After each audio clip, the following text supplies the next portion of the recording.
opinión cortesa, sino que también un poco cómo funciona esta cuestión.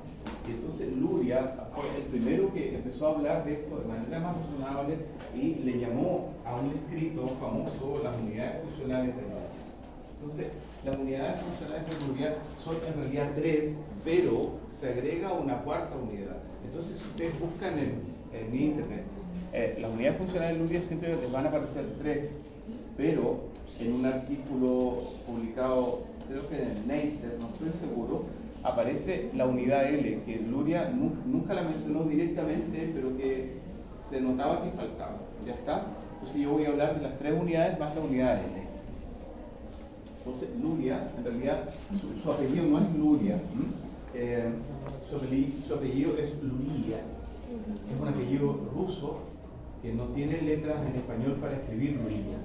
¿Ya? Se escribe así como Luria. ¿Ya? ¿Ok? Entonces, así como que dice, digamos, occidentalizado, se dice Luria. Entonces, Alexander Luria. Luria es uno de los hombres más importantes en este sentido porque marcó una época con su estructura. Y Luria entonces habla de 3 unidades. Voy a partir con la primera, la unidad 1, tal cual, así se llama unidad 1. Entonces, siempre ustedes saben, el elemento transversal, el inglés, siempre va a estar presente. Entonces, esta unidad, ¿verdad?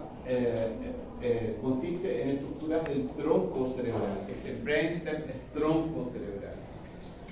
Específicamente una estructura denominada sistema de activación reticular. ¿Ya está? Sistema de activación reticular. A ese sistema de activación reticular, en realidad, yo siempre le denomino de una forma más completa, le denomino SARA, que significa sistema de activación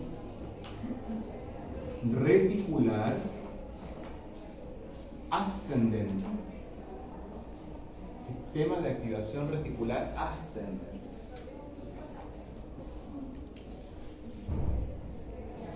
¿Por qué ascendente, chicos?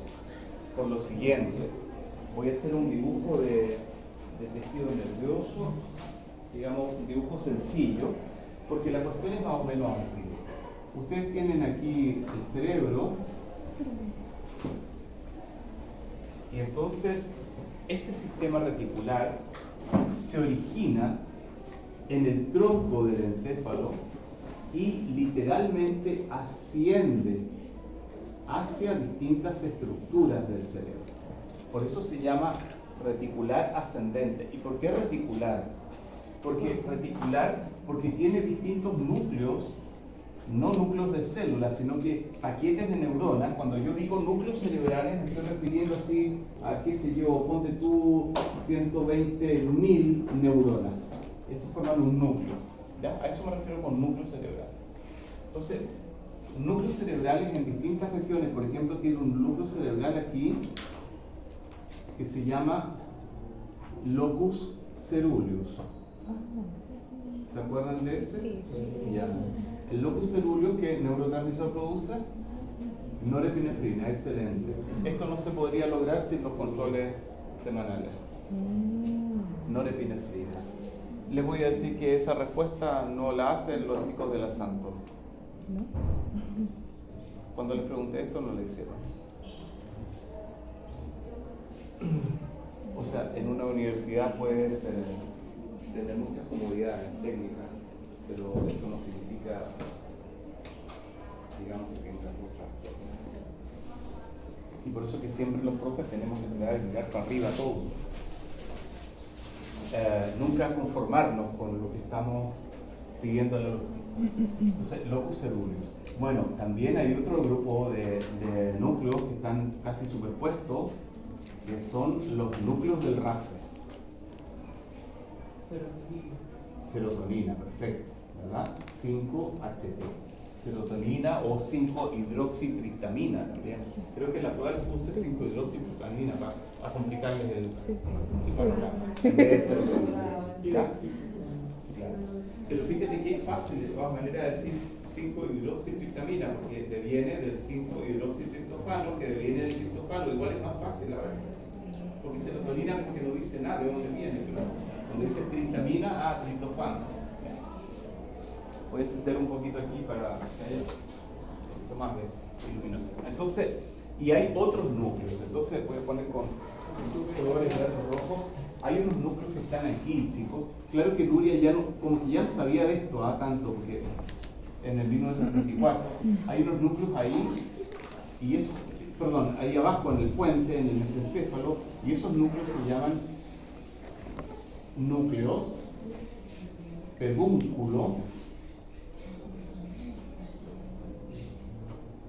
pontinos, y esos núcleos, ¿verdad?, liberan acetilcolina, ACH. Núcleos pedúnculo pontinos. Eso me costó. ¿Cómo? Esa era la que no me entraba. Núcleos pedúnculo pontinos. Ok, y están aquí. ¿Ya? Ok. Y hay otra región bien importante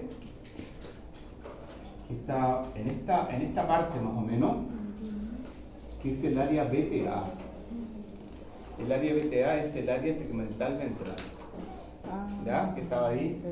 Dopamina. Ventral tegmental area. Área tegmental ventral. El área tegmental ventral produce dopamina. Ya. Y así hay otros más, hay otras sustancias más. Una bien interesante, que está ubicada aquí más o menos a nivel casi medial, mamilar diría yo. Sí, más o menos túbero mamilar, exactamente. Y esa región produce una molécula que se llama orexina. Pero la orexina no es un neurotransmisor directo, es una molécula de naturaleza peptídica, orexina. Ok, entonces esto es el sistema, este es el sistema de activación reticular ascendente.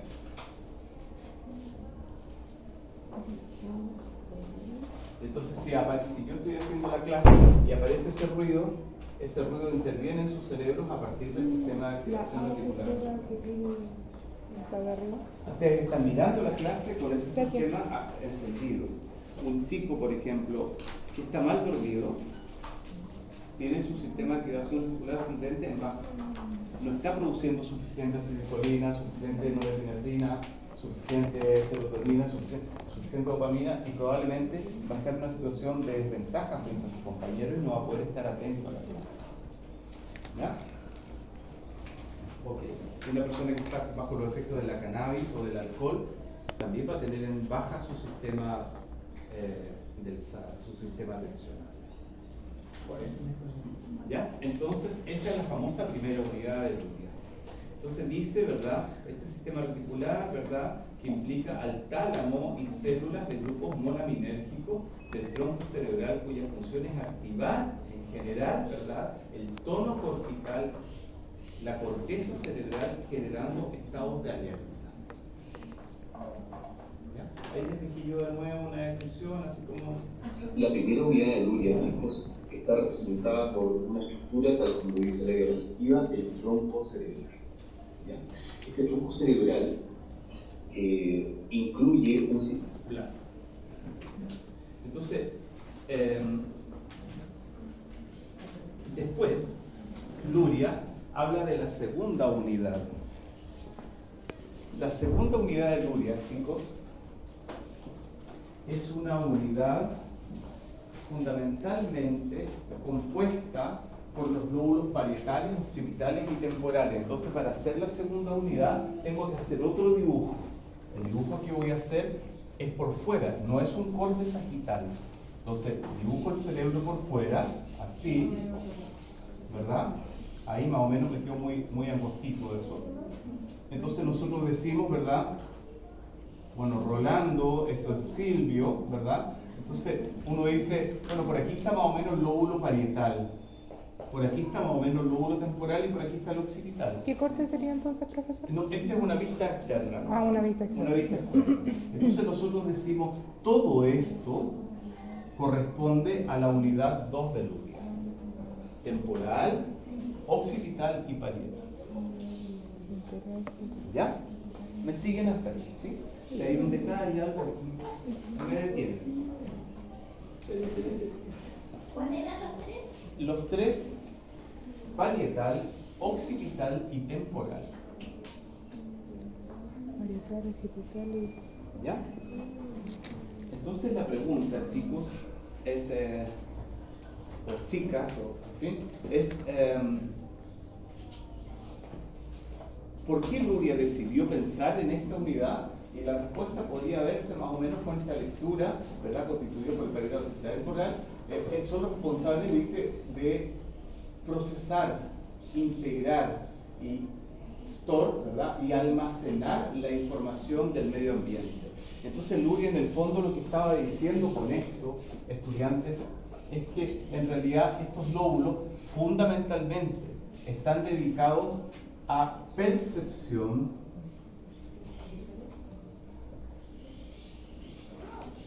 procesamiento perceptivo y almacenamiento, es decir, memoria de lo percibido. ¿Ya? Ustedes pueden preguntarle al chat qué piensan sobre la segunda unidad de Luria y sus funciones. Ya, no es malo. Ahora fíjense, perdón, el chat GPT se transforma en una herramienta peligrosa y espero que no lo utilicen así, pero ustedes podrían eventualmente poner a prueba lo que se les enseña con el chat GPT. Tengo una consulta, es así, por ejemplo, si todos hacen la misma pregunta a la vez, ¿a todos les genera el mismo archivo No tengo o idea. los cambia para que no se No dupliquen? tengo idea. ¿Qué estás pensando más o menos? No, no tengo idea. No. En el día de mañana que se repita el trabajo. Claro, no tengo idea. Después mis colegas me van a decir, ¿por qué mostraste esto? Recuerden ustedes que en ciencia hay un principio, perceptivo, un principio almacenamiento. único, digamos, que nunca puede violarse. La verdad nunca puede esconderse, sea cual fuera. Ok. Entonces, esta es la unidad 2 de Luria. ¿Ya? Entonces, por ejemplo, si yo te digo, oye, vi pasar un pajarito volando, bueno, en la unidad 2 hiciste el procesamiento de la imagen. Oye, oí un tipo cantando en la unidad 2. Ustedes estaban leyendo en 2 en la unidad 2. ¿Ya? La unidad 2 no es una unidad muy inteligente. Es una unidad fundamentalmente de procesamiento y almacenamiento de la información perceptiva, pero no es muy inteligente. ¿Ya? Es como, por ejemplo, ahora que estamos escuchando los... Claro, los pajaritos, todo eso está en la unidad 2, mirando, todo lo que... Vamos a la unidad 3. No, me quedé pensando. ¿Qué te quedaste pensando? No, ¿Algo fuera, importante? ¿Algo? no, fuera de... Ah, ya. La unidad 3, chicos, ahora voy a dibujar otro cerebrito, voy a limpiar esto un poquito. ¿Ya? La unidad 3, de nuevo un cerebro. ¿Ya? Bueno, nunca quedan, así que medio feo. El cerebro es más aplastadito ahí porque va al cerebelo. Ahí, entonces Rolando, como siempre, Silvio, ¿ya? Entonces la unidad 3 ahora es la unidad que faltaba. Es decir, todo, de acuerdo a Luria, todo el lóbulo frontal. Esa es la unidad 3. ¿Ya? ¿También es una vista externa? Es una vista externa también. ¿Ya? Todo el lóbulo frontal. Entonces, fíjense, el lóbulo frontal, estudiantes, sí es un lóbulo inteligente. En el lóbulo frontal tomamos decisiones. En el lóbulo frontal ordenamos, clasificamos, atendemos una situación, podemos discriminar un sonido de otro con el lóbulo frontal. En el lóbulo parietal, o sea, en la región 2, nosotros oímos todos los sonidos, pero las discriminaciones inteligentes las hacemos en el frontal. ¿Ya? ¿Me siguen por ahí un poquito? ¿Sí? Por ejemplo, cuando cayó la botella, actuó el Sara. Después cuando miraron la botella, actuó la unidad 2, digamos, haciendo el proceso perceptivo. Pero cuando decidieron dejar la botella ahí, porque igual estaba produciendo una alteración de no sé qué, entonces utilizar la unidad 3. Tomaron una decisión. ¿Sí? ¿Me siguen un poquito? Sí. Por supuesto que sí. Por supuesto que sí. Entonces la unidad 2, para repetir la idea, procesamiento, integración y almacenamiento de la información sensorial. ¿Verdad? Lo va a mandar, ¿verdad? Sí, Ah. absolutamente. Y como tiene audio ese, está súper. Sí. Miren, les quiero decir algo a propósito de esto del almacenamiento de la información. Ustedes saben, o sea, no lo saben, yo les voy a hablar específicamente en una clase sobre memoria, solamente de memoria. Pero hay varios tipos de memoria. Hay una memoria, ¿verdad?, a corto plazo, que se llama short term memory. Hay una memoria a largo plazo, long term memory. Hay una memoria de trabajo, working memory. Hay una memoria episódica. Hay varios tipos de memoria. Hay una memoria semántica. ¿Ya? Todos estos estilos de... y por último, finalmente, hay una memoria procedimental. Entonces, la memoria procedimental es, por ejemplo, hagamos un experimento. Ponte de pie, por favor, y abre la puerta. Ok, bien, vuelve a sentar. No sé si se fijaron que cuando ella se puso de pie y abrió la puerta, Con la ella mano simplemente se puso de pie y giró la manilla y abrió la puerta. Entonces, ¿por qué giró la manilla? ¿Por qué no tiró la manilla para arriba o para el lado? Porque tenía una memoria de procedimiento que sabía que tenía que girar para poder abrirla. Eso es procedimental. Es una memoria esencial muy archivada en nosotros. Entonces, no sé si les ha pasado alguna vez la experiencia. A mí me pasa continuamente, menos con el celular. Me pasaba más cuando tenía que teclear. Soy más viejo, entonces tecleaba a veces. Tuve una BlackBerry una vez y tenía botones así físicos. Sí, pues bueno. Y entonces a veces yo no recordaba el teléfono de alguien. Entonces pensaba en esa persona y ponía los dedos en el teclado y marcaba su número. Entonces la memoria procedimental es una memoria que prácticamente está fuera de tu conciencia. Entonces tú abres y cierras la llave, enciendes tu vehículo, qué sé yo, y no necesitas pensar en nada.